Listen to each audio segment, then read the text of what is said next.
কিয়ামতের আলামত তো চলেই এসেছে। এর অর্থ হচ্ছে অনেক আলামত এসেছে, অনেক আলামত আসবে। প্রিয় ভাইরা, কিয়ামতের আলামত দুই প্রকার। একগুলি হচ্ছে যেগুলো এখনো আসেনি, আরেকগুলো হচ্ছে যেগুলো এসেছে।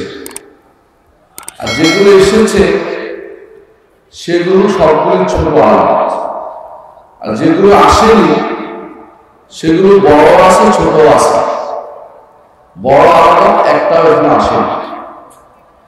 বড় আলামতের মধ্যে প্রথম আলামত কোনটি, এই নিয়ে আলামতের মধ্যে মতভেদ আছে।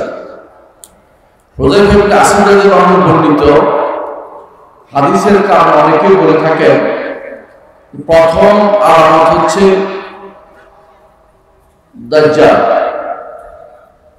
কিন্তু অন্যান্য হাদিসের কারণে আল্লাহ বলেন যে প্রথম আলামত হচ্ছে মাহদী। আসলে দুটি একসাথে আসবে। মাহদীর পরপরেই দাজ্জাল আসবে, আর দাজ্জালের পরপরেই ঈসা আলাইহিস সালাম আসবেন।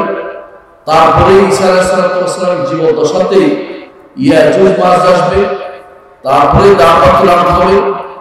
এভাবে কিয়ামতের আলামত যখন বড়টা শুরু হবে আসতে, মুক্তার দানা যেমন গলার হার যেমন ছিঁড়ে গেলে একটা একটা করে পড়ে যায়, এবং তখন একটা একটা অনবরত আলামতগুলি আসতেই থাকে।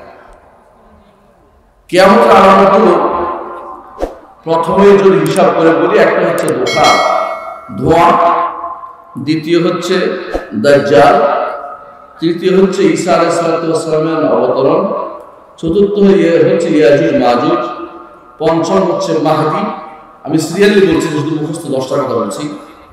আর তারপর হচ্ছে দাওয়াতুল আরদ, জমিনের মধ্যে একটা প্রাণী আসবে যেটা ঈমানদারদের কপালে দাগ দিয়ে দিবে। আর তারপরে হচ্ছে 7 নম্বর হচ্ছে তুলুল শামস মিন মাগরিবিহা, পশ্চিম দিগন্তে সূর্য ওঠা। 8 নম্বর হচ্ছে কোরআন উঠে যাওয়া।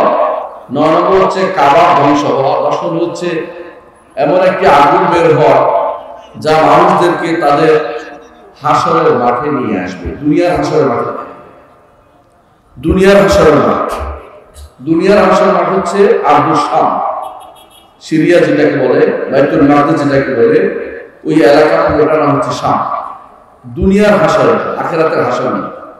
আখিরাতের হাসরের জন্য আল্লাহ তাআলা নতুন এক জমিন তৈরি করবেন, যেই জমিনে কারো প্রতি কোনো জুলুম করা হয়নি, যেই জমিনে কারো কোনো নিশানা নাই, কারো কোনো ঠিকানা উল্লেখ নাই, কারো কোনো সেখানে কোনো রকমের কিছু টাঙ্গার নাই, কারো নাম উল্লেখ নাই, এরকম এক জমিন আল্লাহ তৈরি করবেন।